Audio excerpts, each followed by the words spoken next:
बिस्मिल्लाहिर्रहमानिर्रहीम। Welcome to lecture number 8 of operating systems. आज हम देखेंगे इंटर प्रोसेस कम्युनिकेशंस के कॉन्सेप्ट और हमारे पास जो डिफरेंट टूल्स होते हैं यूनिक्स लिनक्स के अंदर इंटर प्रोसेस कम्युनिकेशन के लिए, जैसे पाइप उसमें से एक टूल है जिसका हम सिंपल प्रोग्राम भी आज देखेंगे। तो सबसे पहले हमारे पास कॉन्सेप्ट है inter process communication. Inter process communication से क्या मतलब है कि हमारे पास ढेर सारे प्रोसेस हैं, उन्होंने आपस में कम्युनिकेशन करनी है, एक दूसरे से बातचीत करनी है। तो inter process communication provides a mechanism to allow processes to communicate and to synchronize their actions without sharing the same address space। वैसे तो ये होता है कि चाइल्ड हमने पेरेंट का बनाया तो उनकी तो वैसे ही सेम एड्रेस स्पेस थी, तो वो आपस में कम्युनिकेशन बड़ी आसान थी। लेकिन अगर हम देखें कि हमारे पास एग्जीक्यूट एलपी कमांड थी, जिसकी वजह से चाइल्ड ने क्या किया, अपना एक न्यू प्रोग्राम अपने अंदर लोड कर लिया। तो अब उसकी एड्रेस स्पेस भी चेंज हो चुकी है और उसके अंदर कोई और प्रोग्राम लोड हो चुका है। तो अब हमने जब इसके अंदर कोऑर्डिनेशन करनी है, कम्युनिकेशन करनी है, तो हमें कोई मैकेनिज्म चाहिए। तो वो मैकेनिज्म हमें आईपीसी प्रोवाइड करता है। तो क्या इसके अंदर मैकेनिज्म होता है वो हम देखते हैं कि मैसेज पासिंग सिस्टम के अंदर हमारे पास डिफरेंट चीज़ें होती हैं। ये अलाउ करता है the process to communicate without the need to resort to share data. कि शेयर डाटा होना ज़रूरी नहीं है, अगर आपका डिफरेंट डाटा भी है फिर भी आप मैसेज सिस्टम के ज़रिए, मैसेज पासिंग सिस्टम के ज़रिए कम्युनिकेट कर सकते हैं। इसके अंदर हमारे पास डिफरेंट टाइप्स होती हैं: डायरेक्ट और इनडायरेक्ट कम्युनिकेशन, सिमेट्रिक और इनसिमेट्रिक कम्युनिकेशन, ऑटोमेटिक और explicit buffering, send by copy और send by reference, fix size और वेरिएबल साइज मैसेजेस। तो सबसे पहले हमारे पास जो डायरेक्ट कम्युनिकेशन है वो जस्ट लाइक हमारे पास एक लेटर होता है, ठीक है। हम पोस्ट ऑफिस के ज़रिए जब किसी को लेटर भेजते हैं तो हम यहाँ पे लिखते हैं टू और उस बंदे का एड्रेस यहाँ पर लिखते हैं। और हमारे पास जो बंदा रिसीव करने वाला होता है उसको पता है कि मेरा सेंडर कौन था और वो उस ज़रिए से अपना लेटर ले लेता है। तो बेसिकली हम डायरेक्ट पोस्ट मैन के ज़रिए ये चीज़ें लेटर्स भिजवा रहे होते हैं। तो डायरेक्ट कम्युनिकेशन के अंदर हमारे पास क्या होता है कि जो भी प्रोसेस आपस में कम्युनिकेट करना चाहते हैं वो नेम करते हैं रेसिपिएंट को कि आप किस बंदे को भेज रहे हैं, और सेंटर ऑफ कम्युनिकेशन को भी नॉमिनेट किया जाता है। तो हमारे पास जो सेंड और रिसीव करने वाले लोग होते हैं, सेंड पी मैसेज ये बताते हैं कि सेंड करना है मैसेज किसको, प्रोसेस पी को। और रिसीवर कहता है रिसीव क्यू मैसेज, यानी क्यू प्रोसेस से मैंने अपना मैसेज रिसीव करना है। यानी सेंडर जो होता है वो टू बताता है कि किसको सेंड करना है, रेसिपिएंट का नाम बताता है, और जो रेसिपिएंट होता है वो सेंडर का नाम बताता है। ये होती है डायरेक्ट कम्युनिकेशन। नेक्स्ट हमारे पास जो कम्युनिकेशन होता है इस स्कीम के अंदर, उसकी कुछ प्रॉपर्टीज़ होती हैं। क्या प्रॉपर्टीज़ होती हैं कि हमारे पास जो लिंक इस्टेब्लिश होगा वो ऑटोमेटिकली हर पेयर के दरमियान होगा जो कम्युनिकेट करना चाहते हैं आपस में। ज़ाहिर बात है लिंक होगा तो आपस में कम्युनिकेट कर पाएंगे। और हर प्रोसेस को एक दूसरे की आइडेंटिटी पता होनी चाहिए जिसके साथ उन्होंने कम्युनिकेट करना है। और जो लिंक होगा that is associated with exactly true process. एक प्रोसेस भी नहीं होगा, तीन चार भी नहीं होंगे, एग्जैक्टली दो प्रोसेस के दरमियान लिंक होगा। And exactly one link exist between each pair of process. ये ऑब्जेक्टिव के लिहाज से इंपॉर्टेंट है कि हमारे पास एग्जैक्टली वन लिंक जो एग्जिस्ट कर रहा होता है पेयर ऑफ प्रोसेसेस के अंदर, वो होता है डायरेक्ट कम्युनिकेशन के अंदर। अच्छा, अब unlike this symmetric addressing scheme, यहाँ पे अगर आप देखें कि इस एड्रेसिंग स्कीम को हम कह सकते हैं कि ये एक सिमेट्रिक एड्रेसिंग स्कीम है। इसके अलावा भी हमारे पास एक वेरिएंट होता है स्कीम का जो एसिमेट्रिक एड्रेसिंग प्रोवाइड करता है। एसिमेट्रिक के अंदर क्या होता है कि हमारे पास जो क्यू पी के बजाय रेसिपिएंट होता है, वो सेंडर को ज़रूरी नहीं है कि उसका नाम बताए, वो बस आईडी बता देता है मैसेज की कि इस आईडी का मैसेज है जो मुझे चाहिए। तो सेंडर तो भेजेगा अपना message P message, the send the message the process P. और जो रिसीव करेगा वो क्यू नहीं लिखेगा यहाँ पे, बल्कि वो लिखेगा आईडी मैसेज, जिससे receive a message from any process, किसी प्रोसेस से भी मैसेज आ रहा हो बस मैसेज की आईडी ये है, ठीक है। तो वो उस तरह से रिसीव करेगा। This is asymmetric addressing. और वेरिएबल आईडी यहाँ पे सेट हो जाएगी to the name of process with which the communication has taken place. उस टाइम पर फिर देखा जाएगा कि कोई रिसीवर जो पी है उसके लिए क्या किसी ने कोई मैसेज भेजा हुआ है, किसी ने भी भेजा हुआ है, कोई भी मैसेज रिसीवर पी के लिए होगा तो वो रिसीव कर लेगा। और आईडी की जगह पर ये वेरिएबल आईडी एक है, इसकी जगह पे फिर क्यू लिखा आ जाएगा कि क्यू प्रोसेसर ने आपके लिए मैसेज भेजा है। तो ये एक एसिमेट्रिक एड्रेसिंग स्कीम होती है। तो इसके बाद हमारे पास इनडायरेक्ट कम्युनिकेशन है। ये जनाब हमारे पास इसकी एग्जांपल हम इस तरह ले सकते हैं कि हमारे पास एक मेल बॉक्स पड़ा होता है, ठीक है। अगर आपने मूवीज़ में देखा होगा, मेल बॉक्स के अंदर क्या होता है कि सबके मेल लेटर्स आ जाते हैं। फिर हर बंदा जाता है और अपने अपना मेल लेटर यहाँ से उठा लेता है। ये नहीं होता कि एग्जैक्टली एक बंदे का लेटर ही इसमें होगा और वो बंदा ही इसको लेगा, नहीं। मेल बॉक्स है, वहाँ से हर बंदा जाएगा, अपना देखेगा मेरे लिए कौन सी चीज़ है और वो उठा के ले आएगा। तो प्रोसेस के अंदर भी यही होता है कि हमारे पास इंटरैक्ट कम्युनिकेशन के अंदर मैसेज जो हैं वो send to receive from mailboxes, two process can communicate only if they share a mailbox. अगर मेल बॉक्स आपस में शेयर कर रहे होंगे तभी उनके दरमियान कम्युनिकेशन होगी। जैसे send a message, send the message to mailbox A में मैसेज चला जाएगा। रिसीव ए मैसेज, अब मेल बॉक्स के अंदर से जो रिसीवर होगा वो मैसेज पिक कर लेगा। तो इस तरह से हमारे पास कम्युनिकेशन होती है। कम्युनिकेशन लिंक स्कीम के अंदर जो है उसकी कुछ प्रॉपर्टीज़ हैं। जैसे डायरेक्ट कम्युनिकेशन में तो लिंक दो पेयर के दरमियान ही था और एक ही लिंक था। यहाँ पे अगर हम देखें तो लिंक एस्टेब्लिश हो जाता है between the pairs only if the both members have a shared mailbox. अगर उनका शेयर्ड मेल बॉक्स है तभी उनके अंदर लिंक एस्टेब्लिश होगा। Link associated with more than two process, ज़रूरी नहीं है दो प्रोसेस में हो, दो से ज़्यादा में भी हो सकता है। The number of different links may exist between each pair of communicating processes.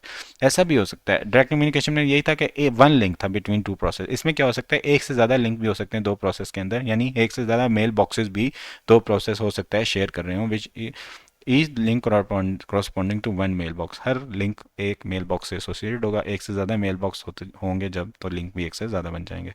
Next हमारे पास कॉन्सेप्ट है सिंक्रोनाइजेशन का। सिंक्रोनाइजेशन से मुराद ये है कि हमारे पास जो सेंडर है, ये इसके अंदर प्रोड्यूसर कंज्यूमर वाला कॉन्सेप्ट है। सेंडर तभी भेजे जब रिसीवर रिसीव कर रहा है, या सेंडर तब अगर रिसीवर नहीं भी रिसीव करा तो भी भेजता रहे, ठीक है। और रिसीवर तभी रिसीव करे जब सेंडर भेज रहा है, रिसीवर हर टाइम अपने रिसीव करने के मोड में बैठा हो। तो ये तीन चार हमारे पास चीज़ें होती हैं सिंक्रोनाइजेशन के अंदर। इसको भी हम देखते हैं। मैसेज पासिंग में भी इधर ब्लॉकिंग और non blocking, also called as synchronous and asynchronous, ठीक है। अच्छा, अब हमारे पास ब्लॉकिंग सेंड में क्या होता है, sending process is blocked, sender block कर देता है अपना process until the receiving process और the mailbox receives the message. यानी उसने एक मैसेज भेजा, जब तक वो मेल बॉक्स के पास या रिसीविंग प्रोसेस के पास नहीं पहुंच जाता वो अगला मैसेज नहीं भेजता, वो अपने स्टेटस को ब्लॉक कर लेता है। नॉन ब्लॉकिंग सेंड के अंदर क्या होता है, sending process sends the message and resumes operation. एक मैसेज उसने भेजा, अब वो ये नहीं वेट करता कि रिसीवर को पहुंच जाए, मेल को पहुंच जाए, वो अगला मैसेज भेज देता है, फिर अगला भेज देता है, अगला भेज देता है। इस तरह इसके अंदर नॉन ब्लॉकिंग हो जाती है। फिर हमारे पास ब्लॉकिंग रिसीव है। The receiver blocks until a message is available. जब मैसेज अवेलेबल होगा तभी रिसीवर रिसीव करेगा, अदरवाइज वो ब्लॉक रहेगा। फिर नॉन ब्लॉकिंग रिसीवर में क्या होता है, रिसीवर रिसीव्स इधर अ वैलिड मैसेज और ए नल। अगर वैलिड मैसेज है या नहीं है, रिसीवर हर टाइम रिसीव मोड के अंदर रहता है। फिर हमारे पास एक बफरिंग का कॉन्सेप्ट है। बफरिंग का कॉन्सेप्ट वो जो वेयर हाउस का कॉन्सेप्ट था उस तरह से ही है कि हमारे पास एक बफर है जिसके अंदर हमारे मैसेज स्टोर हो रहे होते हैं। तो जब कम्युनिकेशन डायरेक्ट हो इनडायरेक्ट हो, मैसेज एक्सचेंज हो रहे होते हैं प्रोसेस से, तो उनको एक टेम्प्रेरी क्यू के अंदर रखना पड़ रहा होता है, क्योंकि रिसीवर की एक सकत है जिसके मुताबिक उसने रिसीव करना है और सेंडर ने सेंड करते रहना है। तो एक क्यू के अंदर प्रोसेस जा रहे होते हैं, या एक रिसीवर के लिए ढेर सारे सेंडर भी हो सकते हैं। तो अब जीरो कैपेसिटी क्यू के अंदर क्या होगा कि क्यू की कोई कैपेसिटी नहीं है, जीरो कैपेसिटी है। लिंक तभी मैसेज भेजेगा जब रिसीवर रिसीव कर रहा है, ठीक है।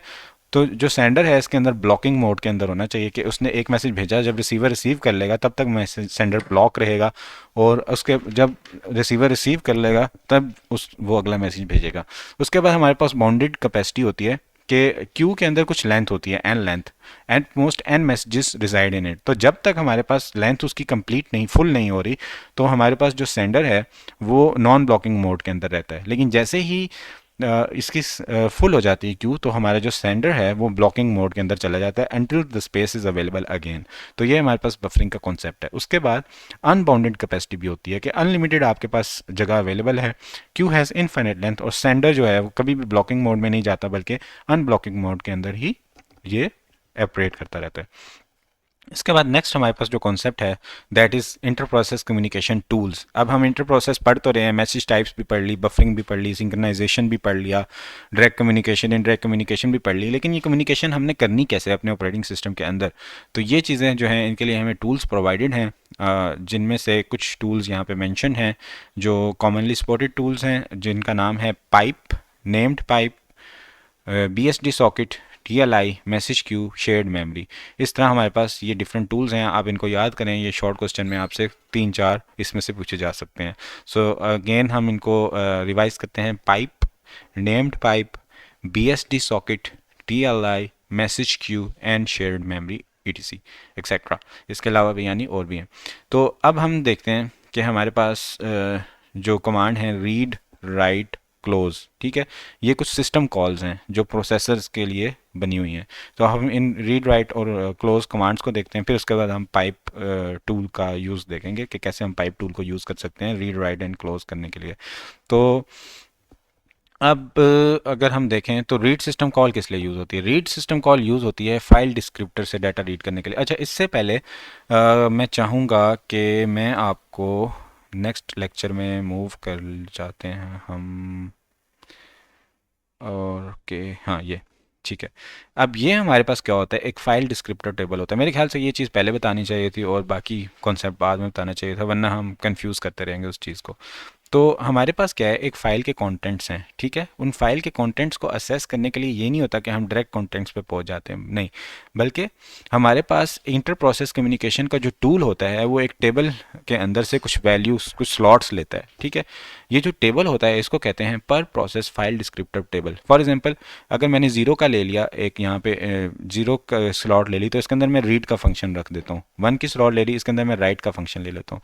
अब ये जो रीड राइट का फंक्शन है इसके अंदर कोई आर्गुमेंट में फाइल गई हुई होगी, तो फाइल टेबल में जाऊंगा, उस फाइल का असेस करूंगा, नंबर शंबर असेस करूंगा, डिकोड करूंगा और इनोड टेबल में जाऊंगा। फिर इनोड टेबल बताएगा एग्जैक्टली कि मुझे फाइल में किस जगह पे असेस करना है। फाइल तो पूरी है ना, ठीक है। अब कौन सी लाइन से असेस करना है, एंड से करना है, शुरू से करना है, क्या कंटेंट है उसका, ये सारी चीज़ें मुझे यहाँ से पता चल रही होंगी। तो ये बेसिकली मेरे पास एक फाइल डिस्क्रिप्टर टेबल का कॉन्सेप्ट होता है और ये their mapping to the files, ठीक है। तो वैसे तो ये नेक्स्ट लेक्चर का कॉन्सेप्ट था, लेकिन मैं इसको पहले से इसलिए बताया ताकि आपको ये कमांड्स अच्छे से समझ आएं, क्योंकि इसके बगैर हम कंफ्यूज करते रहते हैं सारी चीज़ों को। तो उस अब रीड कमांड के अंदर अगर आप देखें, रीड फंक्शन के अंदर अगर आप देखें, तो हमारे पास क्या होता है, एक तो हमने यूनिक्स की स्टैंडर्ड हेडर फाइल इंक्लूड कर ली। अब हम क्या करते हैं कि एक टाइप है, इंटीजर टाइप है, आईडी टाइप है एस साइज अंडरस्कोर टी, यानी अब ये हमें बता रहा होता है कि हमारे पास साइज़ कितना है फाइल रीड करने के लिए। उसके बाद रीड का फंक्शन है, उसके अंदर तीन आर्गुमेंट हमारे पास हुए हैं। Int F D, int F D का मतलब है कि फ्लाम फाइल डिस्क्रिप्टर से आपने रीडिंग करनी है, जो मैंने भी आपको बताया स्लॉट, कौन सी स्लॉट से आपने रीडिंग करनी है। वाइट बफर, बफर कौन सा है जिसके अंदर आपने लिखना है, ठीक है, रीड करके आपने लेके आना है बफर के अंदर। और साइज टी काउंट, और यहाँ पे आपने काउंट करना है कि आप कितनी चीज़ें रीड कर चुके हैं, कितने लेटर्स, कितने वर्ड्स, कितने सेंटेंसेस आप रीड कर चुके हैं। ये आप साइज टी के अंदर स्टोर करते, साइज टी नाम टाइप के वेरिएबल काउंट के अंदर आप अपना काउंट स्टोर करते जाएं। तो ये बेसिकली हमारे पास सिनॉप्सिस है या सिंटेक्स है हमारे पास रीड फंक्शन का। तो रीड फंक्शन जो है ये रीड करता है up to the count bytes, कितने, इतना जो हमने इसको दिया है कि इतने बाइट्स काउंट करने की कोशिश करता है from the file descriptor into the buffer, buffer के अंदर स्टार्टेड एट बफ, ये बफ से जो स्टार्ट हो रहा होगा, जो हमने पॉइंटर से इसको पॉइंट आउट किया है। अगर हमारा काउंट जीरो होगा तो रीड हमें रिटर्न कर देगा जीरो। ये देखें ना, ये एक इंटीजर टाइप रिटर्न हो गया जो हमें बता रहा है कि रीड सक्सेसफुल हुआ था, नहीं हुआ था, क्या हुआ था। तो अगर हमारा काउंट ज़ीरो है तो रिटर्न भी ज़ीरो हो रहा होगा और उसका कोई और रिजल्ट नहीं होगा। अगर हमारा count greater than the size max, जो हमने साइज मैक्स इसको बता दिया, अगर हमारा काउंट उससे ज़्यादा चला गया, बफर में जगह भी नहीं है, ठीक है, तो रिजल्ट हमारा अनस्पेसिफाइड हो जाएगा या हम -1 रिटर्न कर देंगे, ठीक है। तो आप अनस्पेसिफाइड याद रखें। अच्छा, अब सक्सेस हो जाती है, यानी हम जितना रीड करते चाह रहे थे उतने बाइट्स रीड हो गए। Read returns the number of bytes red, तो ये इसके अंदर नंबर ऑफ बाइट्स रिटर्न हो जाएंगी कि कितनी बाइट्स हमने रीड की हैं। Zero indicates end of the file, अगर जीरो आ जाता है हमारे पास, तो इसका मतलब है कि हम एंड ऑफ द फाइल पर पहुंच चुके हैं। And advances the file position pointer by this number, और जो जितना हम रीड कर चुके होते हैं उतना हमारा फाइल पोजीशन पॉइंटर आगे मूव कर जाता है। जब अगली बार हम रीड करेंगे तो जहाँ पे हमारा अभी पोजीशन पॉइंटर मूव कर चुका है, हम वहाँ से अगली बार रीड कर रहे होंगे। इस तरह हमारे पास राइट का फंक्शन है। राइट फंक्शन के अंदर भी हमारे पास फाइल डिस्क्रिप्टर जाता है, बफर जाता है कि जहाँ से हमने राइट करना है। बफर को हम कांस्टेंट रख रहे हैं कि बफर को चेंज ना करो, यहाँ से डाटा उठाओ और राइट करो फाइल डिस्क्रिप्टर के अंदर, जो इनोड टेबल से आगे जो फाइल आपको मिल रही है, और ये काउंट है कि कितने बाइट्स हमने राइट करने हैं। तो इसी तरह हमारे पास ये राइट का फंक्शन है। जब ये सक्सेसफुल हो जाता है तो राइट कर देता है, रिटर्न कर देता है number of return, number of bytes return return हो जाते हैं, और जीरो इंडिकेट करता है कि कुछ भी नहीं लिखा गया था। अच्छा, अब यही करता है कि एडवांस कर देता है फाइल पोजीशन पॉइंटर को बाय दिस नंबर, जितने भी हम लिख चुके हैं बाइट्स उसके अंदर। अगर एरर में रीड -1 रिटर्न करता है, error number is set appropriately, error number भी सेट कर दिया जाता है। काउंट अगर जीरो होगा तो file descriptor refer to the regular file, zero will be return without causing any other effect, तो हमारा जीरो रिटर्न हो जाएगा। और फाइल डिस्क्रिप्टर रेगुलर फाइल को पॉइंट आउट करता रहेगा। ठीक है, अब हमारे पास एक क्लोज होता है कि अभी हमने फाइल ओपन की थी, रीड की थी, राइट की थी, अब हम उसको अपनी मेमोरी से फाइल डिस्क्रिप्टर टेबल से क्लोज करना चाहते हैं, क्योंकि फाइल डिस्क्रिप्टर टेबल जो है उसकी एक लिमिट है, उसके अंदर अब हमने फर्दर कुछ फाइल असेस करनी है, फाइल डिस्क्रिप्टर टेबल हमारा फुल हो चुका है, उसके अंदर फर्दर जगह नहीं है, तो फिर मसला बन जाएगा। इसलिए हम क्या करते हैं, जिस फाइल से हमारा काम खत्म हो गया उसको क्लोज करते हैं। तो उसके लिए जस्ट ये है कि क्लोज कर दो इस फाइल डिस्क्रिप्टर स्लॉट को, इसके अंदर जो भी फाइल आपने स्टोर की हुई है उसको बस खत्म करो, डिलीट करो, और इंटीजर रिटर्न टाइप इसकी रखने ताकि पता चल जाए वो क्लोज हो भी गई है कि नहीं हो गई। तो ये क्या करेगा, फाइल डिस्क्रिप्टर को क्लोज कर देगा ताकि वो उस फाइल को रेफर ना करे जिसको वो पहले कर रहा था। और अगर एफडी के अंदर last copy particular file descriptor available है या उसके अंदर रिसोर्सेज हैं तो वो फ्री हो जाती हैं। ठीक है, यानी डिलीट कर दी जाती हैं। Descriptor was last reference of file which has been removed using you unlink to the file is deleted. ठीक है, अगर तो हमारे पास ऐसे पॉइंट ऐसी रेफरेंस फाइल को वो रेफरेंस कर रहा था जो रिमूव कर दी गई, किस वजह से, अनलिंक कमांड की वजह से वो फाइल रिमूव कर दी गई, तो फाइल ही डिलीट कर दी जाएगी। Close return zero on success, अब हमने देखा था इसकी इंटीजर रिटर्न टाइप थी, अगर ये रिटर्न जीरो करेगा सक्सेस के ऊपर और -1 रिटर्न कर देगा अगर कोई एरर होगा। ये आपने याद रखना है कि रीड क्या रिटर्न करेगा, राइट क्या रिटर्न करेगा सक्सेसफुल होने पे, क्लोज क्या रिटर्न करेगा। जो रीड और राइट होते हैं वो रिटर्न कर रहे होते हैं नंबर ऑफ बाइट्स, जितने हमने उसके अंदर रीड कर लिए हैं या राइट कर लिए हैं। अगर उनके अंदर फाइल साइज ज़ीरो है या हमारा काउंट ज़ीरो, तो वो ज़ीरो रिटर्न कर रहे होते हैं। और अगर हमारे पास राइट के अंदर कोई फाइल के अंदर राइट करते हुए इशू आ रहा है तो वो हमें एरर नंबर रिटर्न करते हैं। एरर नंबर हमें बता रहा होता है कि प्रिविलेजेस का मसला था, स्पेस जो है वो अवेलेबल नहीं थी, इस तरह के डिफरेंट मसाइल हो सकते हैं। और -1 हमें क्लोज रिटर्न कर रहा होता है, और कि अगर हमारा एरर आया है, और रीड हमें अनस्पेसिफाइड रिटर्न कर रहा होता है। अच्छा, अब हमारे पास नेक्स्ट कॉन्सेप्ट है एक टूल का, पाइप, जो कि इस्तेमाल होता है इंटर प्रोसेस कम्युनिकेशन के अंदर। पाइप बेसिकली एक वाटर पाइप की तरह ही आप इसको समझ लें कि हमारे पास यहाँ से एक चीज़ एंटर होती है और यहाँ से एक आउट होती है। तो बेसिकली हमारे पास, अगर इस फिगर से मैं बताना चाहूँ आपको, तो हमारे पास अगर कोई फाइल अवेलेबल है हमारे सिस्टम के अंदर, हम उससे कुछ डाटा रीड करना चाहते हैं, तो हम उस फाइल को फाइल डिस्क्रिप्टर टेबल में इस वन स्लॉट में रख देंगे। ठीक है, तो फाइल इस जगह पर राइट करेगी। ठीक है, इस पाइप के इस एंड के ऊपर फाइल राइट करेगी, और हम एफ डी ज़ीरो टेबल के ज़रिए, फाइल डिस्क्रिप्टर टेबल में जो ज़ीरो स्लॉट सबसे पहली स्लॉट है उसके ज़रिए रीड कर लेंगे। यानी एक एंड पाइप का इस जगह बन चुका है, एक एंड इस जगह बन चुका है, इस एंड में फाइल से राइट हो रहा है और इस जगह में हम रीड कर रहे हैं। ठीक है, अगर हम फाइल के अंदर राइट करना चाहते हैं कोई चीज़, तो हम क्या करेंगे कि हम इस एंड के ऊपर राइट कर रहे होंगे और वो चीज़ फाइल रीड कर रही होगी और अपने अंदर लिख रही होगी। तो बेसिकली इस तरह पाइप का कॉन्सेप्ट होता है इंटर प्रोसेस कम्युनिकेशन के अंदर।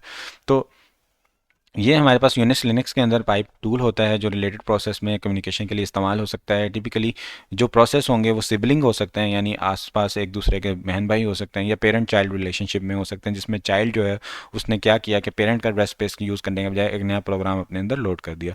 तो कमांड लाइन में पाइप को हम यूज़ कर सकेंगे ताकि हमारा जो मतलब जो हमारा कोड होगा उसमें हम पाइप का ही वर्ड रखेंगे, और हमारा जो स्टैंडर्ड आउटपुट है एक प्रोसेस का वो स्टैंडर्ड इनपुट बन जाएगा दूसरे प्रोसेस की।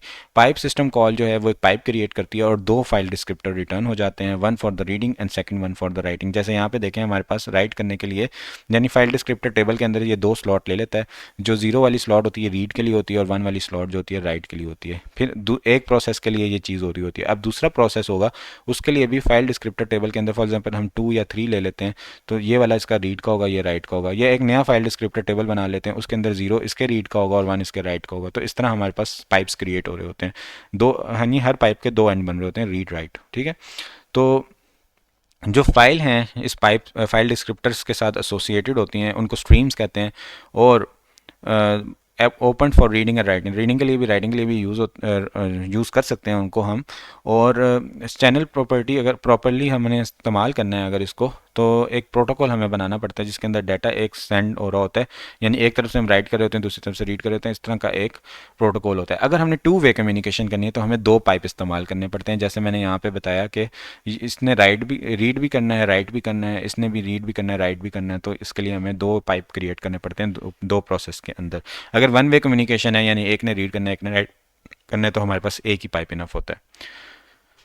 अच्छा, अब सिस्टम ने मेक श्योर करना होता है कि जिस ऑर्डर में हम डाटा लिख रहे हैं पाइप के अंदर उसी ऑर्डर में डाटा रीड किया जाए और डाटा कहीं मिडल में ज़ाया ना हो। हाँ, अगर हमारा सेंडर या रिसीवर प्री मेच्योरली बंद हो गया तो फिर तो डाटा ज़ाया हो जाएगा और वो यूज़ नहीं हो पाएगा। ऑलरेडी हम देख चुके हैं कि हमारे पास जो पाइप सिस्टम कॉल होती है ये रीड राइट पाइप क्रिएट कर देती है और इसके दो फाइल डिस्क्रिप्टर्स बन जाते हैं जो कि प्रोसेस जो है जब हम फोर्क करेंगे किसी प्रोसेस को तो उसके साथ हम पेरेंट जो है वो चाइल्ड के साथ कम्युनिकेट कर सकेगा। तो इस साइनॉप्सिस जो है इस कॉल का वो ये है कि सबसे पहले हम एक यूनिक्स की स्टैंडर्ड हेडर फाइल इंक्लूड करते हैं इसके अंदर, और वो करने के बाद हमारे पास int pipe int F D two से मुराद ये है कि टू साइज़ के दो यानी स्लॉट्स आप ले लो फाइल डिस्क्रिप्टर टेबल के अंदर। तो ये बेसिकली हमारा फंक्शन सिनॉप्सिस है, इसको आप अच्छे से याद कर लें कि हमारे पास एक पाइप फंक्शन है जिसके अंदर इंट एफ डी टू पास हो रहा है और उससे पहले हम इंक्लूड कर रहे हैं यूनिक स्टैंडर्ड हेडर फाइल जो कि हम पहले काफ़ी ज़्यादा फंक्शंस में इंक्लूड कर चुके हैं। तो हमारे पास क्या होगा कि हर अरे के एलिमेंट में एक फाइल डिस्क्रिप्टर स्टोर हो जाएगा। एफ डी ज़ीरो जो है ये रीड के लिए यूज़ हो रहा होगा और हमारे पास एफ डी वन जो है ये राइट एंड के लिए यूज़ हो रहा होगा। अच्छा, अगर हमारा पाइप अगर फेल हो जाता है तो हमारा फंक्शन -1 रिटर्न कर देगा। पाइप जो है वो एक बाउंडेड बफर होता है, यानी इसके अंदर कोई एक specific N number of elements queue में ऐड हो सकते हैं और मैक्सिमम डाटा जो हम इसके अंदर लिख सकते हैं डेट इज़ जो वो स्टोर हुआ होता है पाइप बफ नाम के एक कांस्टेंट के अंदर, और इसको हम सिस्टम के पैरामीटर्स हेडर फाइल के अंदर स्टोर किया होता है। ये इंपॉर्टेंट चीज़ें हैं, इनको याद कर लें कि हमारे पास system parameters pipe bounded buffer है और यूनिक्स के अंदर हमारे पास पाइप बफर के अंदर उसका साइज़ होता है और सिस्टम पैरामीटर डॉट एच के अंदर डिफाइन किया गया है इसको पाइप बफर को। और ये भी इंपॉर्टेंट चीज़ है हमारे पास कि लिनक्स के अंदर इसका साइज़ 4096 होता है और यूनिक्स के अंदर इसका साइज़ 5120 होता है। This is for Unix and this is for Linux. ठीक है, तो ये बड़ा इंपॉर्टेंट है ऑब्जेक्टिव के लिहाज से। अच्छा, अब हम दो प्रोसेस की एग्जांपल भी देख लेते हैं, सैम्पल कोड भी देख लेते हैं। फॉर एग्जांपल हमारा चाइल्ड प्रोसेस है वो हेलो वर्ड लिख रहा है मैसेज टू द पाइप। अब पाइप से पेरेंट प्रोसेस ने रीड करना है ये और इसको मॉनिटर पे डिस्प्ले करना है। तो अब यहाँ पे अगर आप देखें तो हमारा जो चाइल्ड प्रोसेस था उसने राइट किया अपने एफ, जब भी राइट करते हैं ना एफ डी वन से करते हैं। अब ये टू प्रोसेस कम्युनिकेशन है, ठीक है, हमारे पास टू वे कम्युनिकेशन है। तो इसके अंदर अब पाइप हमारा जो होता है ना वो हाफ डुप्लेक्स होता है, वो वन वे कम्युनिकेशन कर रहा होता है। अब ये क्या कर रहा है यहाँ पे राइट कर रहा है इसके अंदर हेलो वर्ड। अब पेरेंट जो है वो रीड कर रहा है एफ डी ज़ीरो एंड से अपने अंदर हेलो वर्ड को, और वो फिर क्या करता है एफ डी वन से अगर हमने राइट करना हो तो वो राइट कर देता है पाइप के अंदर वापस और चाइल्ड इसके ज़रिए रीड कर रहा होता है। तो अगर हमने ये वाला एंड भी इसका चलाना है तो हमें दो पाइप क्रिएट करने पड़ते हैं। अगर एक ही पाइप होगा तो हमारे ये वाले एंड्स नहीं चलेंगे बल्कि सिर्फ एक डायरेक्शन में हमारी कम्युनिकेशन होगी। तो इस तरह से क्योंकि पाइप का एक एंड हम एक चीज़ के लिए इस्तेमाल कर रहे होंगे और दूसरे एंड दूसरी चीज़ के लिए इस्तेमाल कर रहे होंगे। अच्छा, अब हमारे पास जो कोड है उसके अंदर अगर आप देखें तो इसको याद करने की ज़रूरत नहीं है, जस्ट मैं इस कोड को समझा देता हूँ कि इसके अंदर क्या प्रोसेस एग्जीक्यूट हो रहा है। तो हमारे पास इंक्लूड हेडर फाइल्स हमने की, टाइप्स वेट कमांड भी हम इसमें यूज़ कर रहे हैं और स्टैंडर्ड इनपुट आउटपुट भी हम इसमें यूज़ कर रहे हैं। ठीक है, तो यहाँ पे देखें अगर आप कि हमने फाइल डिस्क्रिप्टर के दो स्लॉट्स ले ली, एक प्रोसेस आईडी ले लिया, एक एन ले लिया, size R C N R और स्टेटस का वेरिएबल हमारे पास आ गया। अब हमारे पास एक टेस्ट स्ट्रिंग है जो कि हमने ली है हेलो वर्ल्ड, ठीक है, और इसका जो बफर साइज़ है वो दैट इज़ 1024। अब रीड करते हैं हम।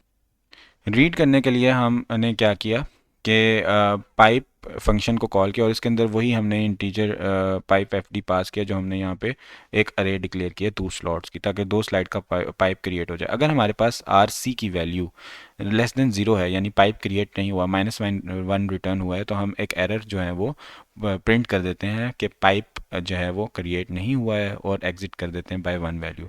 अगर हमारे पास क्रिएट हो गया पाइप, आर सी की वैल्यू लेस देन ज़ीरो नहीं है, तो फिर हम नेक्स्ट मूव करते हैं। हमारे पास प्रोसेस आईडी स्टोर होती है। अब पेरेंट ने क्या किया, फोर्क जो है वो कर दिया चाइल्ड प्रोसेस को।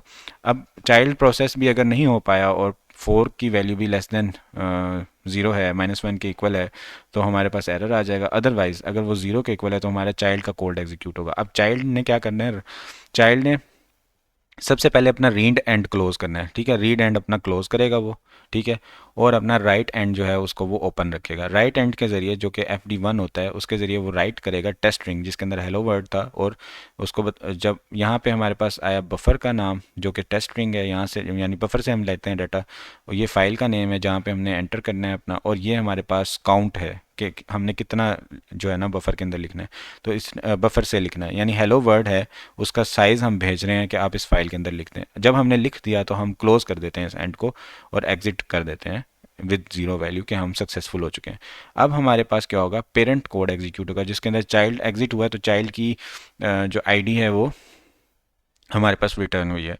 तो अब पेरेंट ने क्या करना है, पेरेंट ने अपना राइट एंड क्लोज करना है क्योंकि वो भी रीड करेगा। उसने एन लिया इक्वल टू स्ट्रिंग लेंथ, ताकि उसको पता चले कि कितनी वैल्यू उसने रीड करनी है। एन आर के अंदर अब वो क्या कर रहा है, वेरिएबल में स्टोर कर रहा है रीड फंक्शन जिसके अंदर फाइल का नेम गया जो कि रीड एंड से वो ले रहा है, बफर के अंदर वो उसको रीड करेगा, और ये उसका साइज़ है एन ए। ठीक है, तो हमारे पास जो आर सी है दैट इज, जब ये रीड कर लेगा हेलो वर्ड तो अब क्या करेगा, ये राइट करेगा वन बफर एन आर के, बस मैं सक्सेसफुल हो गया हूँ, वन राइट कर दो।